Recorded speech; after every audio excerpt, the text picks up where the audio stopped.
Salut à tous, bienvenue sur ma chaîne.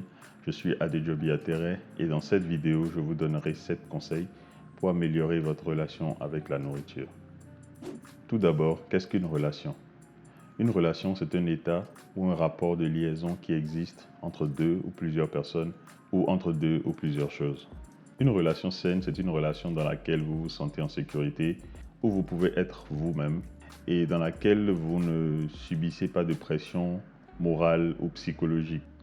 Votre relation avec la nourriture peut être qualifiée de saine lorsque la nourriture n'est pas quelque chose que vous considérez comme quelque chose qui peut vous nuire ou comme quelque chose qui peut vous faire du mal. Votre relation peut être qualifiée de saine vis-à-vis de la nourriture lorsque vous ne vous sentez pas oppressé ou toujours stressé psychologiquement lorsqu'il s'agit d'avoir des rapports avec la nourriture. Nous savons tous que bien manger est essentiel pour obtenir et maintenir une bonne santé physique et psychologique. Parce que oui, si vous ne le savez pas, ce que vous mangez affecte aussi comment vous vous portez psychologiquement. Et comment vous vous portez psychologiquement peut aussi affecter comment vous mangez. Bien manger, cependant, qu'est-ce que ça veut dire exactement? Beaucoup, sinon la plupart, répondront en termes de quantité et de qualité, dans le genre je mange suffisamment de fruits et de légumes, je ne mange peut-être pas d'aliments transformés, je ne mange que très peu de fast-food, je mange des aliments riches en vitamines et en minéraux, je bois suffisamment d'eau, encore que boire de l'eau c'est pas manger. En gros, beaucoup de personnes parleront plus en termes de quantité et de qualité de ce qu'ils mangent et parleront très peu de comment ils mangent. Alors que bien manger, c'est vrai que c'est quoi manger, mais c'est encore plus comment manger. Alors la question de votre rapport par rapport à la nourriture se pose au niveau de comment est-ce que vous mangez. J'ai beaucoup parlé jusqu'à ce moment et oui, je sais que vous avez hâte de découvrir quels sont les 7 conseils que j'ai à vous donner. Premier conseil, ne soyez pas obsédé par les calories. De plus en plus, je remarque que lorsque je discute avec certaines personnes de sujets qui concernent la nutrition, on parle davantage de calories. Beaucoup de personnes sont focalisées sur les calories lorsqu'il s'agit de nourriture, alors que la nourriture, ce n'est pas d'abord les calories. La nourriture, ce sont des aliments qui sont importants que vous mangez pour que vous soyez en bonne santé. C'est bien vrai que ces aliments sont caloriques, mais il ne faudrait pas regarder un aliment et penser directement à sa valeur calorique. Bien que notre nourriture et les aliments que nous mangeons soient notre principale source d'énergie, ces aliments sont avant tout des aliments. Il faut vraiment que vous évitiez de toujours regarder la nourriture en termes de calories parce que lorsque vous faites cela, c'est que vous êtes dans un état d'esprit constant qui se sent comme en danger parce que vous vous dites si je mange trop de calories, je vais grossir et parce que vous ne voulez pas grossir dès que vous êtes en face de la nourriture, l'obsession des calories fait que vous n'êtes pas à l'aise en face de la nourriture. Donc c'est très important que vous arrêtiez d'être obsédé par les calories. Je sais, c'est plus facile à dire qu'à faire quand vous avez pris l'habitude de penser aux calories lorsque vous voyez des aliments, mais ce n'est pas impossible. Lorsque vous regardez de la nourriture, lorsque vous pensez à de la nourriture, ne pensez pas d'abord aux calories, pensez d'abord à la nourriture. Deuxième conseil, détachez-vous de ce besoin de devoir décider si vous pouvez vous permettre de manger un aliment ou non. Beaucoup d'entre vous, lorsqu'ils pensent à manger ou lorsqu'ils se retrouvent en face de nourriture, ils se demandent s'ils ont le droit de manger cela ou pas. Parce que c'est peut-être trop calorique, c'est peut-être pas quelque chose de bon vis-à-vis de votre santé. Et là, je ne suis pas encore en train de parler de la qualité de ce que vous mangez, mais d'abord de votre relation par rapport avec la nourriture. Si vous vous retrouvez dans le cas où à chaque fois que vous vous retrouvez en face de la nourriture, vous devez vous poser la question de si vous pouvez vous permettre de manger cela ou non, c'est que vous n'êtes pas véritablement en paix dans votre tête. C'est OK de vouloir faire de bons choix, mais je parle principalement de l'obsession à vous demander si c'est bon ou pas. Ce n'est pas non plus comme si vous alliez en crever la minute d'après, quoi. Troisième conseil, c'est OK d'avoir faim. Déjà, il faudrait que vous sachiez que la sensation de faim est une sensation tout à fait naturelle. Qu'est-ce que je veux dire par là?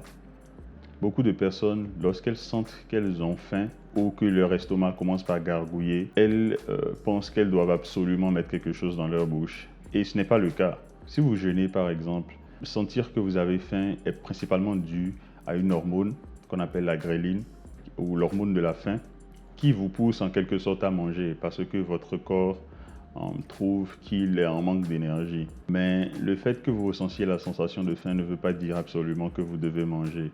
Si vous vous retrouvez dans le cas où dès que vous avez faim, vous avez tout comme la pression de devoir manger, sinon vous vous sentirez mal, alors il faudrait que vous sachiez que c'est ok d'avoir faim. Il n'y a rien de mal à sentir que vous avez faim. Pour toute personne alors qui ne souffre pas d'une condition médicale, les obligeant à devoir manger dès qu'elles ont faim ou dès qu'elles sentent qu'elles sont faibles, il faudrait alors vous rappeler que ressentir la sensation de faim n'est pas quelque chose de grave. Ce qui nous conduit à mon quatrième conseil. C'est ok d'être rassasié même quand son assiette n'est pas terminée. C'est assez drôle de dire ça parce que lorsqu'on était petit, pour la petite histoire, nos parents nous disaient qu'il fallait absolument qu'on termine la nourriture qu'on avait dans nos assiettes. Et quand j'y pense, c'était un peu comme une punition parce que lorsqu'on était plus jeune, on avait envie de remplir nos assiettes, on prenait plus dans nos assiettes que ce qu'on ne pouvait manger. On ne savait peut-être pas ça, on se disait que voilà, on allait pouvoir manger tout. Et en fait, non. Donc, lorsqu'on disait après à nos parents qu'on était rassasiés, ils nous disaient que non, on devait terminer absolument tout ce qu'on avait dans notre assiette. Et beaucoup de personnes à l'âge adulte ont continué par avoir cette habitude-là, ou voient toujours la nourriture sous cet aspect. Dès qu'elles ne terminent pas leur assiette, elles pensent que c'est pas bien, elles gaspillent. Alors qu'il est très important de pouvoir écouter son corps et de savoir s'arrêter lorsqu'on est rassasié. Ce n'est vraiment pas un problème lorsque vous êtes au restaurant et que vous sentez que vous êtes rassasié et que vous ne pouvez pas terminer votre assiette, de demander à ce qu'on vous fasse une box, une petite boîte à emporter et vous pouvez manger ce qu'il vous reste le lendemain ou quelques heures après si c'est que vous êtes allé au restaurant un peu plus tôt dans la journée. Après, avec la situation sanitaire actuellement, c'est pas évident que vous alliez au restaurant, mais lorsque vous vous retrouvez devant une assiette, peu importe où vous êtes et que vous sentez que vous êtes rassasié, vous n'êtes pas obligé de terminer ce que vous êtes en train de manger. N'hésitez pas à le mettre au frigidaire pour plus tard ou à le jeter si c'est que vous n'en avez plus envie. Mais je ne prône pas le gaspillage, donc mettez-le au frigidaire, on ne sait jamais. Le lendemain, vous pouvez en avoir encore envie, vous allez le réchauffer et vous pourrez le manger. Sixième conseil, trouvez d'autres sources de plaisir et de divertissement. Il y a beaucoup de personnes qui se réfugient dans la nourriture comme étant un calmant ou quelque chose qui arrive à les apaiser sentimentalement. Je ne sais pas, quand elles ont un chagrin ou lorsqu'elles sont tristes, même si ça veut dire pratiquement la même chose.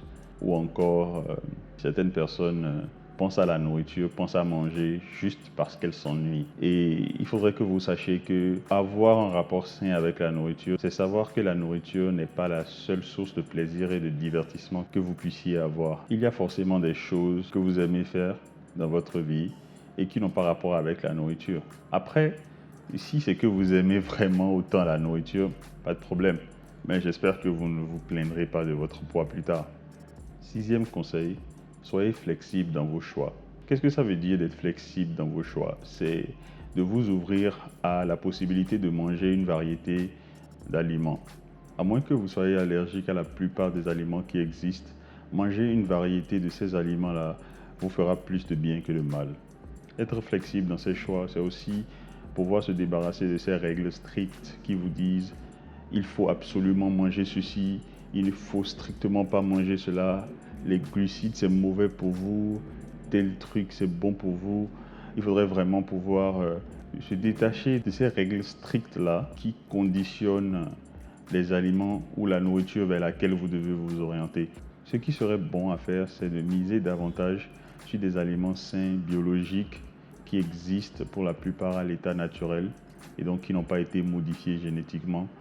Et donc ces aliments qui sont nourrissants pour votre corps. Mais c'est aussi important de pouvoir manger des aliments qui vous font plaisir. Ce qui nous conduit à mon septième et dernier conseil. Prenez plaisir à manger. Je le répète, prenez plaisir à manger. Je le dis souvent, manger, bien vrai que c'est fournir à son corps les nutriments, les vitamines et l'énergie dont il a besoin afin de vous soutenir dans vos activités physiques ou dans tout ce que vous faites. Pour une bonne santé en général, c'est aussi se faire plaisir. La variété de cuisine qui existe et les goûts vraiment différents, les saveurs différentes qui existent sont pour notre bien-être mental aussi, si je peux dire ça ainsi. Parce que manger, c'est aussi pour se faire plaisir. C'est peut-être un peu contradictoire avec ce que je disais tout à l'heure, mais pas vraiment. Parce que manger et ressentir du plaisir en mangeant, c'est différent de manger exclusivement pour se faire plaisir. Parce qu'on pense que la nourriture est la seule source de plaisir qu'on peut obtenir. Alors c'est vraiment important que vous preniez plaisir lorsque vous mangez et que vous n'ayez pas toujours dans votre tête ce sentiment de culpabilité parce que vous vous dites que peut-être ce que vous êtes en train de manger, vous ne devriez pas être en train de le manger et pourtant vous êtes en train de le manger. Ça gâche entièrement le plaisir que vous êtes censé recevoir de la nourriture que vous êtes en train de manger. Parce qu'imaginez quelqu'un qui aime manger des cookies. Nous savons que les cookies, pour la plupart, sont remplis de sucre et que l'excès en sucre, de façon répétitive, cause des problèmes de santé. Quelqu'un qui aime manger des cookies, par exemple, il ne tombera pas malade en mangeant un seul cookie. Ben, si dans sa tête, il se dit que parce qu'il est en train de manger ce cookie, il tombera certainement malade ou il aura le diabète ou voilà, il aura des problèmes de santé à cause de ce cookie. À ce moment-là, il n'est plus en train d'apprécier le cookie qu'il est en train de manger. Et ce que je suis en train de vouloir vous dire actuellement, c'est qu'il faut prendre plaisir à manger. Si c'est que vous êtes quelqu'un qui, pour la plupart du temps, est très organisé, alors ayez des jours où vous savez que vous vous permettrez de manger une telle nourriture qui vous fait plaisir. Et lorsque ce jour-là arrive ou ce moment-là arrive, ne pensez plus aux calories de cette nourriture-là, ne pensez pas à est-ce que cette nourriture-là est bonne pour vous à ce moment-là, est-ce que ça a été trop frit, quels sont les ingrédients qui sont rentrés dans la préparation de cette nourriture-là, mais à ce moment-là, pensez uniquement à la nourriture et au plaisir que cela va vous donner. Parce que vous ne mangez pas ça tout le temps. Et donc, quand vous mangez ça, c'est important que vous savouriez chaque bouchée. En parlant de nourriture,